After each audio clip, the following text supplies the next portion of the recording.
오늘 우리가 나눌 하나님의 말씀 본문은 이제 마태복음, 마가복음, 누가복음에서 어, 하- 중풍병자, 이제 마비병 환자를 고치신 예수님에 대한 기록입니다.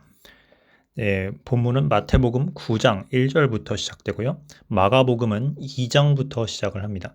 2장 1절부터 이제 시작을 하시고 그리고 이제 어, 누가복음 5장 17절 말씀부터 이제 시작을 합니다.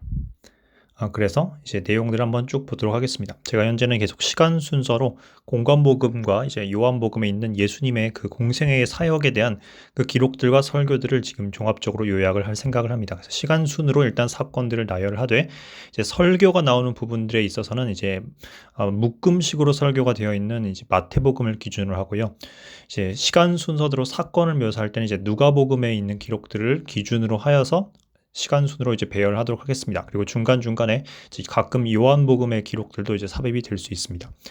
그래서 오늘 본문은 이제 중풍병자, 다른 말로 이제 마비병 환자의 치유를 행하시고 거기서 의미를 보여주신 예수님에 대한 기록입니다.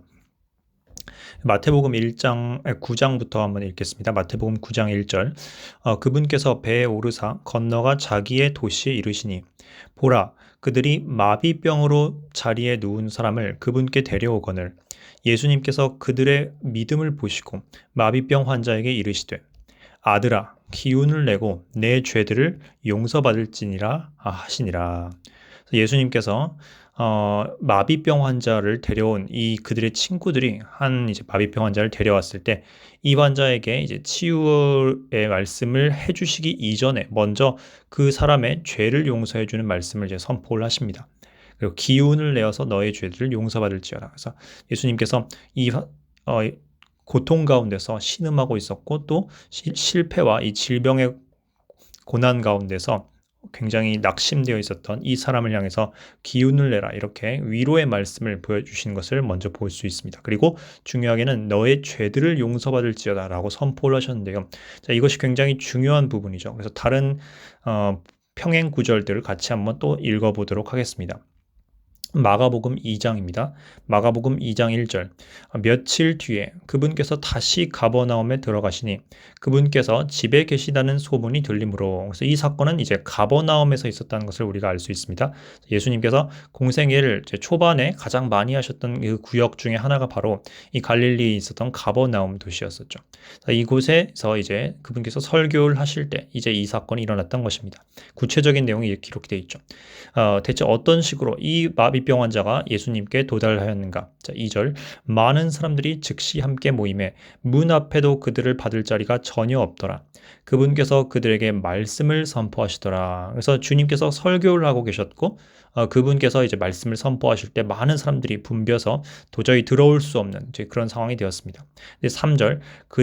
한 사람들의 무리가 그들이 한 마비병 환자를 데리고 그분께 오는데 네 사람이 그를 나르더라. 그래서 4명 이상의 사람이 한 마비병 환자를 데리고 이제 주님께 왔습니다. 아마도 친구였던 것 같습니다.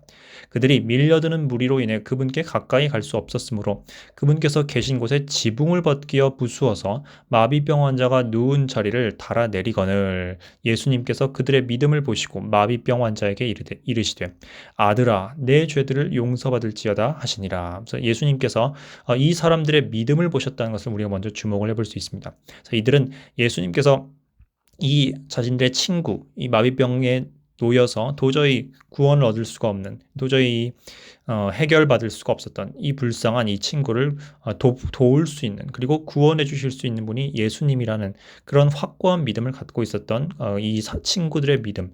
예수님께서 이것을 보시고 이 마비병 환자에게 아들아, 너의 죄들을 용서받을지어다. 이렇게 그분의 그 친절하심과 긍휼하심 가운데서 말씀하셨죠.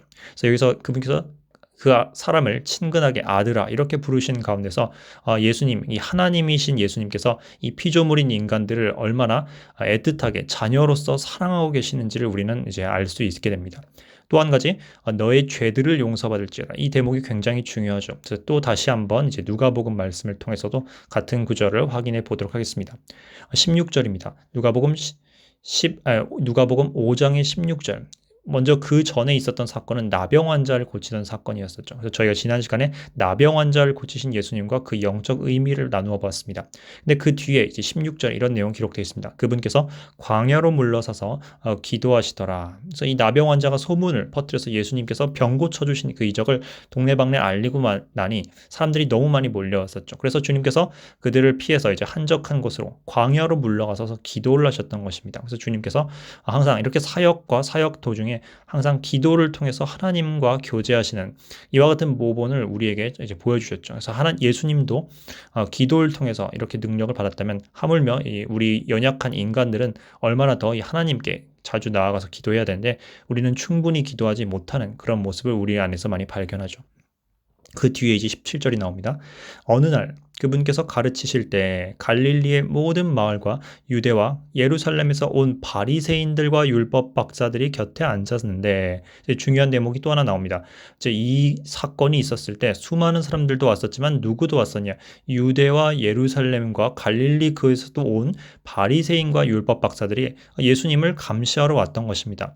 자, 이들은 공생의 내내 예수님 곁을 계속 떠돌아 다니면서 주님을 감시하고 어떻게 해서든 틈을 잡기 위해서 그분을 이제 흠잡기 위해서 이와 같은 이런 태도를 보였는데 이것은 첫 번째 그분에 대한 호기심도 물론 있었겠지만 그분에 대한 시기와 질투의 마음 그리고 경계심과 그리고 이제 그분을 굉장히 조심하고 굉장히 그분을 배척하려는 그와 같은 마음이 그 심중 가운데 있었습니다. 아마도 이들은 당대의 종교 지도자들로서 그 당대 사람들에 대한 영적 권위를 원래 차지하고 있었던 그런 인물들이었죠. 당대 이제 주요 종교 종파들을 제가 간략하게 정리해 드리겠습니다. 예수님께서 공생애를 하시던 당시에 유대 땅에 이 종교 종파는 이제 여러 가지가 있었는데 그 중에서 첫 번째가 바리새파가 있었습니다. 바리새파는 이제 분리되었다라는 이름의 뜻이고 이 바리새파는 이제 제사장직을 주로 담당하기보다는 회당에서 가르치는 그와 같은 역할을 많이 하였었고요. 이들은 장로의 유전을 이제 굉장히 철저히 지켰습니다. 처음에 그들은 하시딤파에서 분파되어서 나왔던 이 종파로서 굉장히 율법을 하나님의 말씀인 이 모세오경과 율법을 철저히 지켜보자. 우리가 이방의 이 풍습들을 버리고 하나님의 율법을 철저히 지키자. 이런 좋은 취지에서 시작되었던 이런 분파였습니다. 그런데 그들이 가면 갈수록 점점 이 하나님의 말씀에 중심된 의미인 그분의 마음, 그분께서 명령하신 사랑과 공의와 그리고 신의 이와 같은 정신적 가치를 놓아버린 채 그저 형식 그리고 겉으로 보기에 율법을 준수한 것처럼 보이는 것 다른 말로 해서 자기 자신들의 행위로서 자신들의 의를 세워보려는 즉 율법의 의를 세워보려는 그런 잘못된 방향으로 그들은 점점 나아가게 되었죠. 그래서 그들은 점점 형식주의적인 신앙을 갖게 되었고 하나님에 대한 그 마음의 변화는 없이 돈을 사랑하면서 그리고 하나님과 돈을 겸하며 사랑하면서 사람들의 칭찬은 갈구하면서 자신들의 그 의를 세우고 자신들이 칭찬받기를 좋아했던 그런 모습으로 외식적인 모습으로 변하게 되었습니다. 바리새인들은 성경에 나온 모든 내용들을 거의 다 믿기는 하였습니다. 지식적으로 믿긴 하였죠. 그래서 부활도 믿고 영도 믿고 이런 모든 것들을 다 믿긴 하였지만 여기에 대해서 성경 말씀에 또 다른 것을 덧대었죠. 바로 자기들의 장로의 유전들을 더하게 되었습니다. 그래서 이사야서 제 말씀 29장 말씀을 드릴 때도 바로 이와 같은 예수님께서 경고하셨던 이와 같은 모습들이 바로 사람의 교훈을 이제 교훈으로 삼아서 하나님을 경외하는 것, 즉 하나님을 겉으로는 경외하지만 실상 사람의 교훈으로서 하나님을 경배하는 그와 같은 잘못된 태도를 보여주었던 대표 주자가 바리새인들이었습니다. 또 한 가지 분파가 바로 사두개인들입니다. 이 사두개인들은 이제 사독의 후손들이라는 의미로서 이름을 뜻을 갖고 있는데, 그런데 이제 실제로 그들이 사독의 후손들인 것은 아닌 것 같습니다. 그런데 이 사두개인들은 자신들이 이제 정통 제사장 직분을 받았다라면서 주장을 하였었고, 당대에 이제 성전 제사와 관련되어 있는 이 종교 예식에 대해서 권력을 갖고 있었던 사람들이 바로 이 사두개인들이었습니다. 이 사두개인들은 모세오경만 믿었습니다. 그리고 예언서 이런 것들을 전혀 인정하지 않았었죠. 하나님의 말씀에서 무언가를 빼버린 그런 사람들이었습니다. 그래서 그들은 로마와 결탁을 하였습니다. 그래서 로마와 결탁하여서 자신들의 그 종교 권력을 유지하고 계속 보존시키기 위한 방법으로서 로마에게 빌붙는 방법을 택하였었죠. 그래서 이와 같이 바리새파가 있고 사두개파가 있었습니다. 그리고 또 하나가 이제 에세네파가 있었죠. 또 하나가 이제 또 세속 분파 가운데 헤롯 분파가 있었고, 그리고 종교 분파로서 또 한 가지를 더 얘기하면 이제 열심당원이 있었죠. 여기서 두 부류만 더 말씀드리면 SNF파는 그야말로 이제 세속과 완전히 분리되어서 그야말로 수도원 생활을 하는, 광야에서 수도원 생활과 같은 생활을 하는 그런 분파였습니다. 이것도 역시 바람직한 분파라고 보긴 어렵습니다. 이들은 말씀 공부에만 전념하면서 세상 일에는 완전히 손을 떼고 분리된 채로 살았는데, 사실 성경적 세계관에서는 그리스도인들은 이런 식으로 세상과 완전히 물리적으로 분리된 채 살라고 말씀하지는 않습니다. 영적으로 분리된 채 거룩한 빛과 소금으로 살아야지 이 수도원 생활을 하라고 하나님께서 우리가 하나님의 부름을 받은 것은 아닙니다. 또 하나가 이제 열심당원들이 있었죠. 열심당원들은 이제 정치적인, 종교적이라기보다는 정치적인 분파였었는데요. 자, 이 열심당원들은 유다를 이제 독립시켜보자, 우리 로마로부터 독립시켜서 하나님의 왕국을 우리 물리적으로, 우리 정치적으로 건설해보자라고 주장했던 분파가 바로 이 열심당원들이었습니다. 자, 오늘날도 정말 이 그리스도인들이 열심당원의 모습에 빠지지 않도록 우리가 굉장히 주의해야겠습니다. 그래서 하나님께서 보시기에는 이 바리새파도, 이 사두개파도, SNF파도, 그리고 열심당원도 모두 건전한 하나님의 백성, 건전한 그리스도인의 모습과는 거리가 먼 것입니다. 그래서 사설을 잠깐 이제 달았고요. 자, 이 바리새파 사람들과 이제 율법 박사들이 이제 와서 예수님의 이 강연, 예수님께서 선포하시고 강해하시고 설교하시는 이 곳에서 그분에 대해서 혹시 흠을 잡을 게 없는가 살펴보기 위해서 그들이 이제 감시차 차오게 되었습니다. 그런데 이런 말씀이 기록되어 있죠. 주의 권능이 거기 있어 그들을 고치더라. 그래서 예수님께서 하나님으로서 권능과 그 권위의 말씀을 하셨고, 그리고 그 기적으로 수많은 사람들을 고치시는 그런 창조주다운 이 위엄을 보이셨던 것입니다. 자, 이 자리에서 이런 일이 일어났죠. 18절, 사람들이 마비병에 걸린 사람을 자리에 누인 채 안으로 데려와 그분 앞에 놓을 방법을 구하였으나 무리로 인해 어떤 길로 그를 안으로 들여놓을지 방도를 찾지 못해서 지붕에 올라가 지붕 덮개를 통해 그를 자리에 누인 채 한가운데로 예수님 앞에 달아내리거늘. 그래서 역시 누가복음과 마가복음이 똑같은 말씀을 이제 전하고 있죠. 20절, 예수님께서 그분께서 그들의 믿음을 보시고 그에게 이르시되 사람아. 자, 여기서는 앞에서는 아들아 이렇게 얘기했었는데 이번에는 사람아 이렇게도 말씀을 하십니다. 그래서 우리 인간들을 하나님께서, 예수님께서 자녀로서 받아들여 주시고 용서해 주시고 탕자를 받아들여 주시기를 간절히 바라는 그런 예수님의 그 마음을, 하나님 아버지의 마음을 우리가 이 다정한 말에서 볼 수 있습니다. 그래서 이렇게 말씀하시죠. 내 죄들을 용서받았느니라. 자, 여기서 우리는 두 가지 포인트를 다시 한번 정리하고자 합니다. 자, 예수님께서는 사람들의 믿음을 굉장히 귀히 여기시죠. 그리고 특별히 그 사람의 믿음도 중요하지만 그 사람을 향해 중보하고자 하는, 그리고 다른 사람들을 위해서 중보하고 하나님께 그들이 받아들여지길 바라는 마음에서 하나님께 구하는 그런 사람들의 믿음 또한 귀하게 보십니다. 그래서 우리가 우리 자신도 믿음을 갖고 하나님 앞에 나아가야 되죠. 그래서 예수 그리스도만이 우리의 구원자 되시며 우리를 이 죄와 이 죄의 사슬에서 고치시고 건져내시고 구원내실 수 있는 유일한 분이라는 것을 확신하며 예수님을 통해 하나님께 나아가는 그런 믿음이 있어야만 합니다. 그리고 그런 믿음을 주님은 기뻐 받으시죠. 이 믿음은 우리의 공로가 아닙니다. 하나님이 주신 선물입니다. 그럼에도 주님은 이것을 기뻐하시며 이것을 존귀히 여기시죠. 그뿐만 아니라 우리는 우리 주변에 있는 다른 이들의 그 구원을 위해서도 간구하고 그것을 하나님께 간절히 바라야 합니다.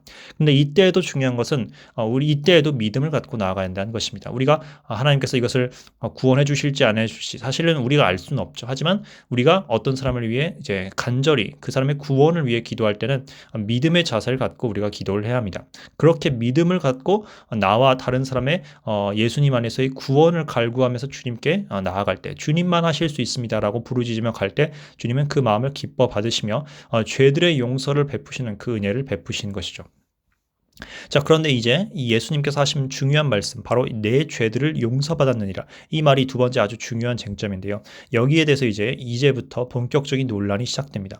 21절입니다. 서기관들과 바리새인들이 따져보기 시작하며 이르되 신성모독하는 말을 하는 이 사람이 누구냐? 오직 하나님 외에 누가 능히 죄들을 용서하겠느냐 하거늘. 이건 누가복음 말씀이었고요. 역시 이제 마가복음에서는 이렇게 말씀하고 있죠. 그러나 어떤 서기관들이 거기 앉아서, 자, 여기서는 또 다른 내용이 나옵니다. 마음속으로 따져보며 이르되. 그래서 누가복음에서는 그냥 단순히 그들이 이제 이르되라고 말했는데 따져보면서 이르게 되라고 말했었는데, 자, 마가복음의 기록에 의하면 이들이 겉으로 드러내놓고 말한 것이 아닌 것으로 보입니다. 마음속으로 따져보면서 이뤘던 것이죠. 그래서 마음속으로 생각을 했었던 것입니다. 이들이. 그런데 예수님께서는 하나님이시죠. 하나님이시기 때문에 이들이 마음속에서 하는 생각도 다 아시고 계십니다. 그래서 이들이 이렇게 생각을 했습니다. 이 사람이 어찌 이렇게 신성모독하는 말을 하느냐. 오직 하나님 외에 누가 능히 죄들을 용서하겠느냐 하더라. 주님께서 그걸 이미 다 아셨죠. 마태복음 또 어떻게 기록을 하였냐. 자, 마태복음 9장 3절. 보라, 어떤 서기관들이 속으로 이르되 이 사람이 신성모독하도다 하니. 간략하게 이렇게 기록이 되어 있죠. 그랬더니 주님께서 마태복음 9장 4절에서 이와 같이 반응하십니다. 예수님께서 그들의 생각을 아시고 이르시되 너희가 어찌하여 마음속으로 악을 생각하느냐. 내 죄들을 용서받을지어다 하고 말한 것과 일어나 걸어가라 하고 말한 것 중에 어느 것이 더 쉬우냐. 그러나 사람의 아들이 땅에서 죄들을 용서하는 권능을 가진 줄을 너희가 알게 하려 하노라 하시고. 마가복음에서는 이렇게 기록을 하고 있습니다. 예수님께서 그들이 속으로 이렇게 따져보는 줄을 자신의 영으로 아시고, 그래서 예수님께서는 그 성령과 하나이신 이 하나님이시기 때문에 그들이 속으로 생각하는 것도 아셨던 것이죠. 즉시 그들에게 이르시되 너희가 어찌하여 마음속으로 이것들을 따져보느냐. 그래서 예수님께서 즉시 대답을 하신 것이죠. 그래서 그들의 표정을 보고 좀 이제 머릿속으로 추측해서 말씀하신 게 아니라 그냥 하나님으로서 그들의 생각을 낱낱이 다 아시고 그냥 즉시 말씀하신 것입니다. 9절 마비병 환자에게 내 죄들을 용서받을지어다 하고 말한 것과 일어나 내 자리를 들고 걸어가라 하고 말한 것 중에 어느 것이 더 쉬우냐. 그러나 사람의 아들이 땅에서 죄들을 용서하는 권능을 가진 줄을 너희가 알게 하려 하노라 하시고. 누가복음에서도 이제 이렇게 말씀하시죠. 예수님께서 그들의 생각을 아시고 응답하여 그들에게 이르시되 너희가 마음속으로 무엇을 따져보느냐. 여기서도 이들이 속생각을 하고 있었다는 걸 다시 알 수 있죠. 자, 내 죄들을 용서받을지어다 하고 말한 것과 일어나 걸어가라 하고 말한 것 중에 어느 것이 더 쉬우냐. 그러나 사람의 아들이 땅에서 죄들을 용서하는 권능을 가진 줄을 너희가 알게 하려 하노라 하시고. 자, 여기 기록되어 있습니다. 여기서 우린 예수님의 말씀을 우리 한번 깊이 생각을 해봅시다. 예수님께서는 먼저 마태복음에 의하면 그들을 향해서 이렇게 책망을 하십니다. 너희가 무슨 생각을 하느냐라고 하지 않고 너희가 왜 악한 생각을 하느냐라고 말씀을 하고 계시죠. 너희가 어찌하여 마음속으로 악을 생각하느냐. 근데 어떻게 보면 좀 바리새인들 입장에서는 좀 억울하게 들릴 수도 있을 것 같습니다. 그들 입장에서는 예수님이 하나님의 아들이라는 걸 사실 모르는 상태인 것이죠. 그래서 하나님의 아들을 모르는 상태에서 저 사람이 선지자일진 모르지만 저 사람이 자기가 죄를 용서하겠다고 말을 하고 있네. 그런데 죄를 용서하실 수 있는 분은 하나님밖에 없잖아. 저건 신성모독이야라고 이렇게 판단을 하였던 것이죠. 그래서 그들 나름대로 논리는 어느 정도 신학적으로 타당할 수도 있습니다. 그들은 예수님이 하나님인 것을 모르는 입장이니까요. 근데 그들의 입장에서 하나님만이 죄를 용서하실 수 있다라는 분명한 명제와 믿음을 갖고 있었던 건 사실이고, 사실 그 명제 자체는 분명 참입니다. 그렇습니다. 하나님만이 죄를 용서하실 수 있죠. 우리 인간이 죄를 용서할 수 있습니까? 우린 종종 이런 착각을 합니다. 우리가 어떤 사람이 죄를 지으면 그 피해자가 사람을 용서할 수 있다라고 이렇게 생각을 하는 잘못된 경향이 있습니다. 영화 미량 같은 경우에도 기독교를 비판하고자 하는 목적으로 작성되었던 그런 영화인데 그 기저의 생각 자체도 하나님이 어떻게 사람을 용서하냐, 그 피해자가 사람을 용서해야지라는 그런 잘못된 생각이 이제 기저에 깔려 있습니다. 하지만 성경은 분명하게 모든 죄의 궁극적인 피해자는 하나님이라고 말씀하고 있습니다. 그리고 그 죄에 대해서 용서할 권한이 있는 것도 사람이 아니라 하나님이란 걸 분명히 말씀하고 있습니다. 물론 우리는 인간 피해자에게도 우리가 회개하고 난 다음에 용서를 구해야 되고 그들에게 진심으로 사죄와 보상을 해야만 합니다. 그러나 그 이전에 하나님께 우리의 죄를 근본적으로 용서받고 해결받는 것이 우선입니다. 그게 먼저이고 궁극적으로 우선순위인 것이죠. 그런 점에서 봤을 때 이 바리새인들의 신학은 어떤 면에서는 타당성이 있습니다. 하나님만 죄를 용서할 수 있다. 죄란 것은 궁극적으로 다 하나님께 향하는 것이기 때문에 하나님만이 심판자이시기 때문에 그분만이 용서를 선언 내릴 수 있고 무죄 선고를 내릴 수 있는 것은 그분의 권능이다. 인간이 아무리 용서해줘도 하나님께서 그 죄를 기억하시고 심판하시면 우리는 심판받을 수밖에 없다. 반대로 하나님이 죄를 없다고 선포하시면 그 누구도 사탄이든 인간이든 누구도 정죄할 수 없다. 우리는 이 사실을 분명하게 알아야 합니다. 자, 그런데 이 바리새인들이 왜 악을 생각했던 것일까요? 자, 그들의 생각 가운데 가장 중요한 오류가 무엇이었을까요? 바로 그것은 예수님이 하나님의 아들이란 것을 몰랐다는 것, 정확히는 예수님이 하나님 자체라는 것을 몰랐다는 게 그게 바로 그들의 악이었습니다. 여러분, 이것은 악인 것입니다. 예수님을 하나님으로 인정하지 않는 것은 악입니다. 악입니다. 우리가 이것을 세상 사람들에게 분명하게 알려야 합니다. 그리고 혹시 여러분 가운데서도 아직 예수님이 누구인지 모르는 가운데 있다면 여러분께서 이 악에서 돌이키시기를 여러분께 간절한 마음으로 이제 부탁을 드립니다. 하나님께서 여러분의 마음속에서 악한 이 어리석게 만들고 예수님이 누구인지 모르게 하는 이 어리석음으로부터 돌이킴을 허락해 주시기를 바라며 우리 주변에 있는 이웃들을 향해서도 그와 같이 기도를 해야 할 것 같습니다. 예수님께서는 여기서 이들의 잘못된 생각을 깨우쳐 주시기 위해서, 즉 그분께서 누구인지를 바로 알려주시기 위해서 이와 같은 말씀을 이제 전개하십니다. 첫째, 자, 너의 죄들을 용서받을지어다. 그러니까 죄 용서를 선포하는 거하고, 두 번째, 일어나 걸어가라, 혹은 이제 내 자리를 들고 일어나서 걸어가라라고 말씀한 것, 둘 중에서 무엇이 더 쉬우냐라고 이제 주님께서 질문하고 있죠. 굉장히 좀 어려운 질문일 수 있습니다. 자, 이런 관점에서 봤을 때는 두 질문 중에서 일어나 걸어가라가 좀 더 어려울 것 같이 느껴지기도 합니다. 자, 생각해 봅시다. 우리가 예수님 앞에서 이제 나아갔다고 이렇게 상상을 해봅시다. 근데 예수님께서 우리한테 아들아, 내가 죄를 용서받았다라고 말씀하시는 게 쉬울까요? 아니면 일어나서 걸어가라 라고 말씀하시는 게 더 쉬울까요? 예를 들어서 우리가 다리를 다친 그런 사람이라고 생각을 해봅시다. 그럼 세상 관점에서 봤을 때, 즉 예수님이 하나님의 아들이라는 것을 모르는 그런 세상의 관점에서 봤을 때는 일어나 걸어가라가 당연히 더 어렵게 느껴질 것입니다. 왜냐? 죄를 용서받았다라고 내가 선포를 한다면 죄를 용서받았는지 안 하는지를 우리가 어떻게 알 수 있습니까? 그 자리에서 그 사람이 정말 죄를 용서받았는지 안 받았는지를 알 수 있는 방법은 없죠. 즉 말하자면 너가 죄를 용서받았다, 내가 너의 죄를 사하노라 라는 것은 겉으로 보기에는 당장 이 현상이 눈에 보이지 않기 때문에 공수표를 던질 수 있는 그와 같은 선언일 수도 있는 것입니다. 그래서 예를 들어서 좀 어떤 사람들도 농담 삼아서 내가 너의 죄를 사하노라 이렇게 자주 농담 삼아서 말을 하기도 하죠. 그건 사실 이제 신성모독인 것입니다. 자, 그런데 반대로 걸어가라, 너가 장애인들 보고 이렇게 다리를 다친 분들에게 일어나서 걸어가라 이렇게 말하는 것은 사실상 거의 불가능에 가깝습니다. 왜냐하면 이걸 선포했을 때 이게 안 이루어지면 그야말로 사기꾼인 게 곧바로 들통나기 때문이죠. 그래서 세상적인 관점에서 봤을 땐 당연히 일어나서 걸어가라가 훨씬 더 함부로 내걸 수 없는 어려운 말인 것입니다. 자, 그런데 관점을 바꿔서 하나님의 관점에서는 어떨까요? 자, 내 죄를 용서받을지어다. 자, 죄를 용서하는 게 실질적으로 더 어렵습니까? 아니면 어떤 사람을 일어나서 걸어가게 만드는 것이 더 어렵습니까? 자, 하나님의 관점에서 봤을 때는 죄를 용서받을지어다. 이게 훨씬 더 어려운 것입니다. 자, 왜냐? 하나님의 권능으로는 무엇이든 하실 수 있습니다. 그래서 사람이 다쳤다 해도 일어나서 걸어가게 하는 것은 정말 그분께는 아무 일도 아닌 것이죠. 우주를 창조하실 수도 있는 분인데. 자, 그런데 죄를 용서하는 것은 하나님도 그렇게 한 번의 말만으로 탁 퉁쳐서 해결할 수 있는 문제가 아닙니다. 죄는 하나님을 향해 대적한 반역이기 때문에 공의의 하나님은 반드시 죄를 그냥 간과하고 넘어가서는 안 됩니다. 하나님은 의로우신 분이기 때문에 모든 죄를 분명하게 그것을 갚고 공의롭게 재판하고 심판을 하셔야만 합니다. 그런데 하나님께서 사람의 죄를 용서하기 위해서는 굉장히 큰 대가를 하나님 측에서도 치러야만 합니다. 그것은 바로 그 모든 죄에 대한 심판을 하나님 아버지께서 아들 하나님이신 예수님께 모두 전가시켜서 그 값을, 그 모든 잔을 마시게 하시고 난 뒤에 부활하시고 나서야만 그 죄의 해결이 이루어지기 때문인 것입니다.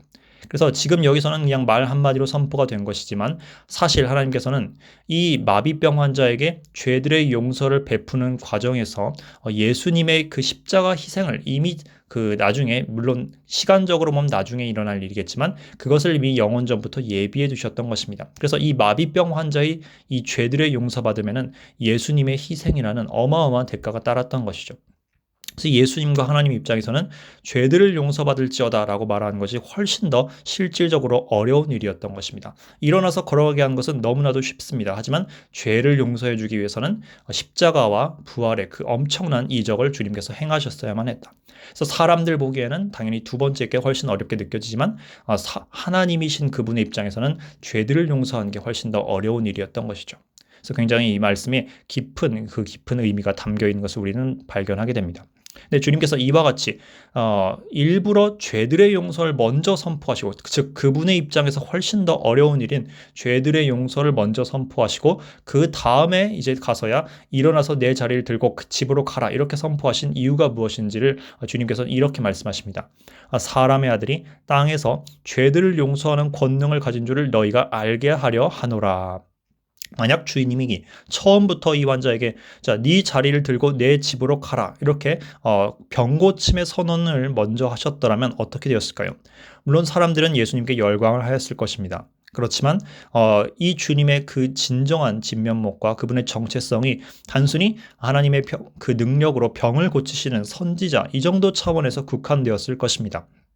물론 그 또한 어느 누구도 할 수 없는 창조주만 하실 수 있는 일이지만 죄들을 용서하는 일은 이 사람의 다리를 고쳐주는 것과는 훨씬 더 비교할 수 없이 엄청나고 크고 우주적인 일인 것이죠. 그래서 주님께서는 나는 단순히 병을 고칠 수 있는 그와 같은 이런 이적을 베푸는 자의 차원에 국한된 것이 아니다. 나는 모든 죄를 용서하실 수 있는 하나님 그분 자체이다. 라는 것을 이 사람들에게 분명하게 선언해 주기 위해서 이런 말씀을 하신 것입니다. 그런데 여기서 우리 중요한 포인트가 있습니다. 만약에 예수님께서 내 죄를 용서받을지어다. 이렇게 어떤 의미에서 만약 주님이 하나님이 아니셨더라면 신성모독이 될 수 있었던 이런 말을 미리 먼저 하시고 나중에 네 자리를 들고 집으로 가라 이렇게 병고침의 선언을 해주십니다. 자, 만약에 주님께서 정말 하나님의 아들이 아니셨더라면 그랬더라면 주님께서 처음에 너의 죄를 용서받을지어다 라고 말한 것은 분명 바리새인들의 논리대로 신성모독이 되는 게 맞습니다. 그럼 하나님께서는 신성모독을 하는 자에게 그런 병고침의 능력을 당연히 허락해 주시지 않으실 것입니다. 그런데 주님께서는 먼저 죄들의 용서를 받을지어다 라고 분명히 선포를 합니다. 자, 이 일은 이 사람에게 믿음을 통해서 분명 일어난 사건입니다. 하지만 당장 눈에는 보이지 않죠. 그 사람이 정말 죄를 용서받아서 중생하고 회심했는지 그것은 겉으로는 당장 눈에 딱 드러나지 않습니다. 그러므로 주변에 있는 사람들이 저 사람이 정말 죄를 용서받은 건가 아닌가를 의심할 수 있게 되죠. 그런데 주님께서는 자, 너희가 지금 이와 같이 내가 죄를 용서할 수 있는 하나님 그 자체라는 것을 의심하고 있는데 지금부터 내가 너희 눈에 보일 수 있도록 너희 수준에 맞춰서 눈에 보이는 이적도 이제 뒤에 보여주겠다. 그러면 너희가 내가 앞서 말했던 죄를 용서할 수 있다라는 그 선포도 신성모독이 아니라 진짜라는 사실을 너희가 명명백백히 알 수 있게 될 것이다. 즉 내가 하나님이라는 것을 너희가 명백히 보게 되리라 라고 말씀을 지금 하고 계신 것입니다.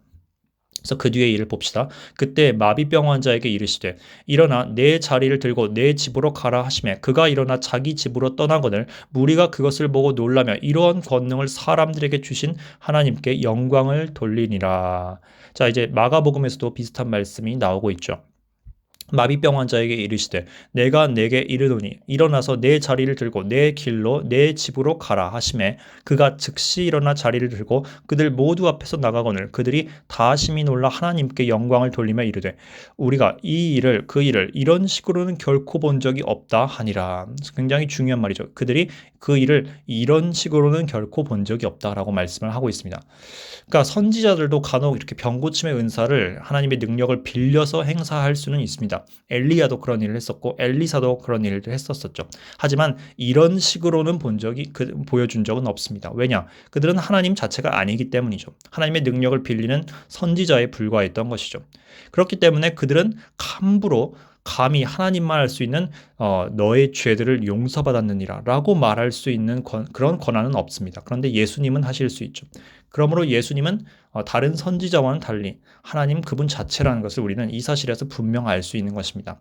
그래서 그들은 말하기를 우리가 이런 일을 이런 식으로는 결코 본 적이 없다. 죄를 먼저 사하는 그 선포를 하시고 그 선포가 거짓된 선포가 아니라 정말로 일어난 일이라는 것을 뒤에 이어지는 병고침의 은사를 확증해 줌으로써 그분이 단순히 병고침만 할 수 있는 분이 아니라 죄를 진짜로 용서할 수 있고 우리를 중생시켜서 새 피조물로 만드실 수 있는 하나님 그분 자체라는 것을 예수님은 아주 확정적으로 보여주신 것입니다.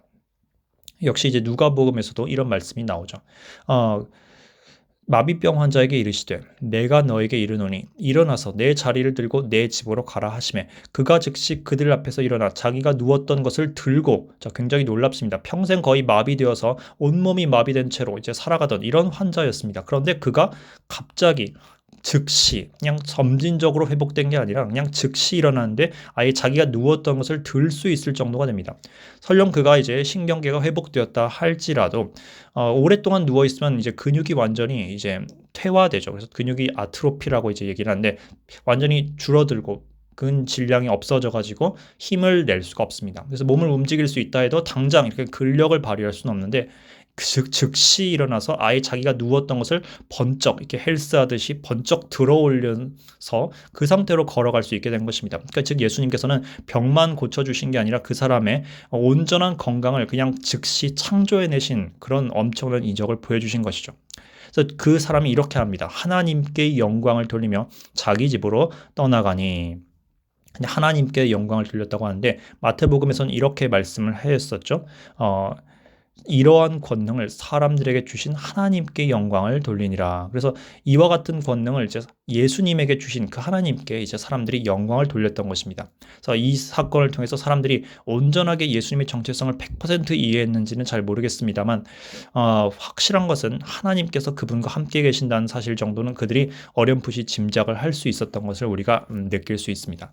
주님께서는 제자들에게 그분께서 어떤 분인지를 이와 같이 이제 간접적으로 이제 좀 더 뒤에서 이제 나중에는 이제 주님께서 자신이 어떤 분인지를 직접 말씀해 주시긴 하지만 지금 여기서는 그분이 어떤 분인지의 정체성을 간접적인 이와 같은 이적의 방법을 통해서 이제 보여주고 계십니다. 그래서 오늘 말씀은 이제 여기까지입니다. 우리가 기억을 해야 될 것은 바로 예수님께서 하나님의 아들로서 단순히 병만 고치신 분이 아니라 병자의 그 병뿐만 아니라 그분의 우리 모든 사람들의 가장 근본적인 문제인 하나님을 향하여서 반역한 바로 죄성, 원죄 이 모든 것을 용서하실 수 있고 해결하실 수 있고 제거하실 수 있는 유일한 분 바로 하나님 그분 자체이신 하나님의 아들이라는 것을 이제 우리가 분명히 기억하고 사람들에게 선포하는 그와 같은 일이 필요할 것 같습니다. 자, 이제 사적으로 한마디를 이제 더 첨언을 드리면 예수님께서는 이 마비병 환자에게 이 고침을 주실 때 이와 같이 말씀을 하십니다. 내 죄들을 용서받을지어다. 물론 이 예수님께서 이 환자의 그 원죄와 그 구원받지 못한 상태에 대한 그 해결을 이제 주시는 그런 말씀으로도 볼 수 있습니다. 근데 그와 동시에 어쩌면 이 마비병 환자의 이 마비병이 이 경우에는 어떤 특정한 죄들로 인하여서 발생했던 것으로 이제 우리가 한번 추정을 해볼 수도 있습니다. 오해해서는 안 되는 것이 모든 병이 어떤 사람의 특정한 죄로 인하여서 발생한다 이렇게 일반화시키면 안 됩니다. 이와 같이 일반화시킨 사람들의 오류가 바로 욥의 친구들의 오류죠. 욥은 분명 자기 특정한 죄 때문에 이런 병에 걸린 것은 아니었습니다. 그런데 이제 욥의 친구들은 그런 잘못된 관념을 이제 일반화시켜서 욥 너는 죄를 지었기 때문에 이렇게 되었을 거야 라면서 잘못된 정죄를 하였었죠. 그래서 우리가 이와 같은 일반화의 오류에 빠져서는 안 됩니다.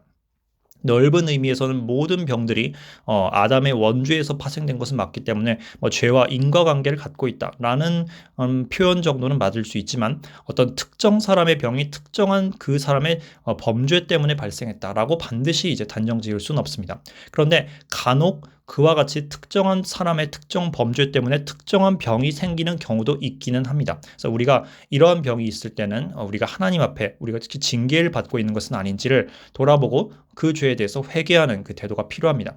그렇지만 모든 경우에 자기가 겪고 있는 고난이 반드시 1대1로서 어떤 특정 죄들에 대한 그런 형벌로서 오는 것은 아니다. 오히려 우리를 연단시키시고 그리고 키우시는 목적으로 하나님께서 이런 고난들을 허락하신 경우도 있습니다. 그럴 때는 우리가 감사하는 마음으로 연단을 받아야 되죠. 그리고 또 한 가지는 이와 같은 이런 징계의 목적의 병들도 간혹 있을 수 있습니다. 그리고 하나님께서 연단시키는 목적으로 우리에게 고난을 허락하신 경우도 있습니다만, 하나님께서 이런 세상의 고통과 악을 허락하시는 이유 가운데는 이런 단순한 두 가지 차원만으로는 설명되지 않은 더 크고 복잡한 섭리들도 많이 있습니다. 자, 이런 섭리들은 우리 인간의 머리로는 다 이해할 수가 없죠. 그래서 우리가 이해되지 않는 고통들이 분명히 있습니다. 이런 이해되지 않는 고통에 대해서 일일이 설명을 하려고 노력을 하기보다는 하나님의 섭리를 믿고 하나님이 이 모든 것을 하나님의 때에 합력하여서 선을 이루신다라는 확신을 갖고 우리가 고난의 문제 가운데서 하나님에 대해 하나님의 신실하심에 대해 흔들리지 말아야겠습니다. 그래서 오늘 말씀 여기까지고 한 주간 평안하시고 예수님을 굳건하게 신뢰하시는 여러분이 되시기를 간구드립니다. 감사합니다.